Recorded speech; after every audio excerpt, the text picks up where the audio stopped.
दोस्तों, राजस्थान में कुछ ही टाइम बाद पंचायत के चुनाव होंगे। पंचायत की चुनाव कवरेज को लेकर आज हमारी मौजूदगी तिजारा विधानसभा के ग्राम पंचायत रभाना के अंदर। हमारे साथ आमीन चेयरमैन जी जुड़ चुके हैं। आज उनसे जानना चाहेंगे कि क्या वजह रही कि पंचायती चुनाव लड़ने को जैसे सरपंच पद के दावेदारी कर रहे हैं। उनसे आज सीधा जुड़ते हैं, क्या विचार है उनको उसकी चीज़ को लेकर। तो आमीन जी से सीधा बात करें। आमीन जी, कुछ ही टाइम पर पंचायत की चुनाव है, आप सरपंच पद की दावेदारी कर रहे हैं ग्राम पंचायत रभाना से। सर, क्या कहना चाहेंगे? पहली बात तो ये है, पत्रकार महोदय आपका बहुत बहुत धन्यवाद। आने वाले समय में मैं पंचायत चुनाव लड़ना चाहता हूँ। मेरे मुद्दे होंगे कि हमारे गांवों में 6 गांव लगते हैं, रभाना, नानागढ़ी, पावटी, चावंडी, जगलबनी, माटावास। इनमें पहली समस्या तो यह है कि रास्ता सही नहीं है। बिल्कुल। दूसरी बात यह है कि जिस गांव में रास्ता सही है तो वहाँ पानी की किल्लत कीचड़ की हो रही है। मेरा विचार ये है, अगर मुझे मालिक ने सरपंच बनाया तो मैं इनको नालों के जरिए बाहर निकाल दूंगा पानी को। जी सरपंच साहब, देखिए, बात की जाए आपकी ग्राम पंचायत में 6 गांव आते हैं। अगर गांव की बात करते तो डायरेक्ट कनेक्टिविटी, किसी भी गांव की डायरेक्ट कनेक्टिविटी आपकी ग्राम पंचायत से नहीं। क्या कहना चाहेंगे इस चीज़ को लेकर?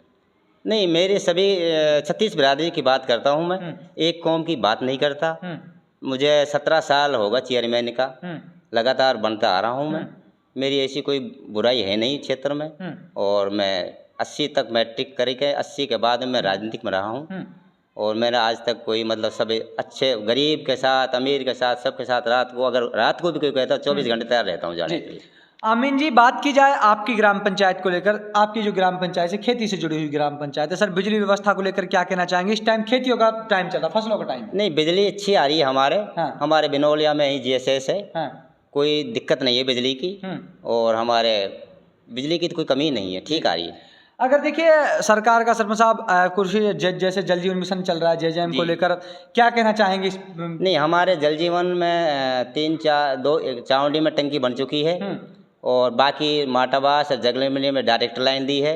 रभाना में 1 करोड़ 18 लाख रुपए आए हैं। बोरिंग हो गया है, मोटर डली चुकी हैं। बस एक टंकी बनवाना मेरी सबसे पहले इच्छा है कि टंकी बन जावे। तो हर गरीब आदमी को हेडपम्प तो लगा नहीं सकता, हर आदमी के ठेंटी द्वारा पानी पहुंच जाए। जी देखिए, बात की जाए आमीन जी, अगर आपने यहाँ की जो ग्राम पंचायत है, शिक्षा व्यवस्था को लेकर क्या कहना चाहेंगे? किस तरह आप उनको कर? शिक्षा की बात यह है कि हमारे ग्राम पंचायत हेडक्वार्टर पर +2 स्कूल है। सबसे ज़्यादा बच्चियों का बोलबाला है। बच्चियाँ टॉप आ रही हैं हमारे यहाँ। और मैं तो यही कहना चाहता हूँ कि शिक्षा पर जोर दो। मुस्लिम भाइयों से कहना चाहता हूँ, बाकी और कास्ट तो सभी पढ़ाते हैं बच्चों को, सबसे ज़्यादा बच्चों को पढ़ाओ। और जो आगे बच्चे आजकल हम हरियाणा में देखते हैं, अभी देखा था, इतना लगा मेव, इतना लगा कि सबसे ज़्यादा JN, IN, पटवारी सीनेटी के आधार पे जो बच्चा पढ़ेगा वो लगेगा। आजकल तो ये सिस्टम कर रखा है वो। हाँ, ये कर रखा है। आमीन जी, बात की जाए, देखिए, आपकी ग्राम पंचायत में अगर हम बात करें गरीब व्यवस्था को लेकर, चाहे रोजगार को लेकर बात की जाए, सर, किस तरह आप, यदि जनता आपको भरोसा जताती है, आपको चुनती है, तो रोजगार को लेकर क्या कहना चाहेंगे? रोजगार की बात यह है कि कुछ लड़के तो हमारे जो फैक्ट्रियों में जाते हैं, कम से कम 50%। बाकी हमारे कुछ धंधा कर रखा है बच्चों ने, और कुछ अपने पढ़ाई की ओर ध्यान दे रहे हैं। तो रोजगार तो ठीक ही है, कोई ऐसी कोई बात नहीं है। अच्छा। और मैं तो यही कहता हूँ कि मैं 24 घंटा गरीब आदमियों को साथ देता हूँ। मैं किसी ढींग से डरता नहीं हूँ। जैसा भी कोई गरीब आदमी है उसके साथ आधी रात को चलने तैयार हूँ। अमीन जी, बात की जाए ग्राम पंचायत में, जैसे कि आप इस बार सरपंची का चुनाव लड़ रहे हैं, कुछ ही टाइम बाद पंचायत के चुनाव होंगे। जनता ने आप पर भरोसा जताया, आपको चुनकर सरपंच बना दिया, तो सर, किस तरह अपनी ग्राम पंचायत को लिए काम करेंगे आप? सबसे पहले तो मैं सड़क, पानी की व्यवस्था, रास्ता, नालियाँ, और ये सबसे पहले ये काम रहेगा। जी।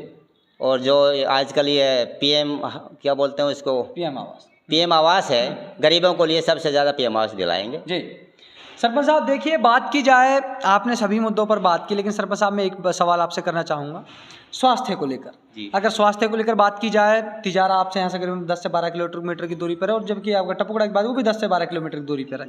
सरपंच साहब, स्वास्थ्य व्यवस्था को लेकर अपनी ग्राम पंचायत में आप किस तरह काम करेंगे? स्वास्थ्य की बात यह है कि हमारे पशुओं की जो हॉस्पिटल है वो हमारे यहाँ है। लेकिन वो हमीरा के नाम से चल रही है आज भी। हाँ। सबसे पहले हॉस्पिटल तो ये हमारे इसको लाएंगा। दूसरी बात, हम यहाँ हॉस्पिटल बनवाएंगे अपने, क्योंकि हेड क्वार्टर है हमारे, जी। बहुत पुराना हेड क्वार्टर है ये। हाँ। ये हेड क्वार्टर है, कम से कम जो हमारे 70 गांवों का चुनाव होता जब भी ये रबाड़ा हेड क्वार्टर था, तो इसमें सबसे पहले हमारे हॉस्पिटल नहीं है, इसका हम प्रयास करेंगे सबसे पहले। जी। देखिए सरपंच साहब, अपनी ग्राम पंचायत को लेकर चाहे हम बात की जाए, रोडों को लेकर बात कर ले, जल जीवन मिशन को लेकर बात कर ले, या बात करते हैं हम रोजगार की, शिक्षा व्यवस्था को लेकर, लोग बात कहते हैं लोग चुनाव से पहले ये सिर्फ वादे करते हैं, चुनाव के बाद वादे दिखाई नहीं देते। नहीं नहीं, ऐसा नहीं होगा। हाँ। जो वादे कर देंगे उस पर 100% पार उतरेंगे। अच्छा। हाँ, हम झूठ वादे नहीं करते। जी जी। क्या सरपंच साहब अपनी ग्राम पंचायत के लोगों से क्या कहना चाहेंगे कि आपको वो भरोसा जताए और आपको चुनकर पंचायत में भेजें? आप एक बार मुझे जिताओ, मैं जो वादा करूंगा उसको पूरा उतरूंगा, राजनीतिक से इस्तीफा दे दूंगा अगर पूरा नहीं उतरा तो। अच्छा, मतलब अगर जनता चाहेगी तो आपको दोबारा बदल देगी अगर आप विकास नहीं कराओगे? जी जी, अगर मान ले मैं विकास नहीं कराऊंगा, जनता बदल सकती है मुझे, लेकिन मैंने जो वादा किया है शिक्षा पे, पानी पे, बिजली पे, राजस्थान पे, सड़कों पे, स्वास्थ्य व्यवस्था पे, पशु औषधालय पे, इनका सबसे जो मैं वादा किया इनको पूरा करूंगा। और सबसे पहले अब हमारे यहाँ बोरिंग हो चुके हैं, 2 मोटर लगी हुई हैं, उसमें सबसे पहले मैं टंकी बनवाऊंगा। तो चाहे मुझे अपना खेत में देनी पड़ जाए जमीन। सरपंच साहब, कुछ लोग ये भी कहते हैं जैसे कि आपने जो वादे कर रहे हैं, अगर बात की जाए तो लोग बाग नरेगा व्यवस्था को लेकर, जैसे कि नरेगा जो अपने वो चलती है पीएम, उसको लेकर, रोजगार को लेकर क्या कहें? नहीं, नरेगा हमारे चल रहा है और बढ़ाने की कोशिश करेंगे अगर आप पर भरोसा जताया जनता। हाँ, मुझे पर अगर जनता ने भरोसा जताया तो मैंने अब हमारे चल रहा 60-70 आदमी, इसको 2 से तक लाइन कर देंगे। सरपंच साहब, रबाड़ा ग्राम पंचायत की जनता को किस तरह आपके पक्ष में वोटिंग करने की बात कहेंगे? मुझ पे इस करे कि मैंने 1980 से मैट्रिक करी थी, उसके बाद मैंने राजनीतिक में हूँ। आज तक मुझे कोई आरोप नहीं मेरे ऊपर, न कोई रिश्वत का, न कोई। मैं आधी रात में भी कोई गरीब आदमी की जरूरत पड़ती है तो आधी रात चला जाता हूँ। सरपंच साहब, या आपको जब जनता सरपंच बना देगी, क्या इसी तरह काम करेंगे या फिर सरपंच बनने के बाद आप एकदम? नहीं, मैं इसी तरह करूँगा। मैं साधारण आदमी, कंटिन्यू रहेगा। मैं ऐसा भी हूँ, 65 लाख की गाड़ी में भी घूमता हूँ और पैदल भी, साइकिल पे चले जाता हूँ। मुझे कोई ऐसा नहीं है, घमंडबाज नहीं है। अच्छा, मतलब आप जो आपके जो राजनीतिक जो आपका कैरियर है वो धरातल से, जनता से जुड़ा, मतलब जमीन से जुड़ा हुआ है? जमीन से जुड़ा हुआ है। सरपंच साहब, ऐसा तो नहीं होगा कभी आप जीत जाएं और विकास ग्राम पंचायत में? नहीं भाई साहब, जिंदा आप भी रहोगे और हम भी रहोगे, मालिक ने दिए तो ऐसा नहीं होगा। मतलब विकास होगा, विकास की लहर हो जाएगी जी। तो आप लोगों ने देखा हमारे साथ आमीन चेयरमैन जी जुड़े थे, जिन्होंने अपने विकास, जैसे कि अगर इन पर जनता भरोसा जताती है तो विकास को लेकर जिन्होंने अपनी बात रखी। तो आप लोग लगातार देख रहे हैं मेरे साथ पंचायती चुनाव कवरेज राजस्थान।